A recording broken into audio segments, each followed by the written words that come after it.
Here, as you can see, we have REMT. This is Rent the Runway. This is actually my first time making a video about Rent the Highway.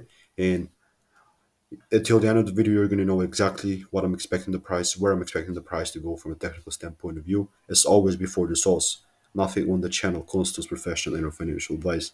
And now, let's get into the video that you actually want to watch. Right here. So rent is sitting at $2.24, and today it is 65% up. That's beautiful, but that does not change the fact that we're still in a bearish trend, right? We're still in a pretty bearish trend. We broke the structure here.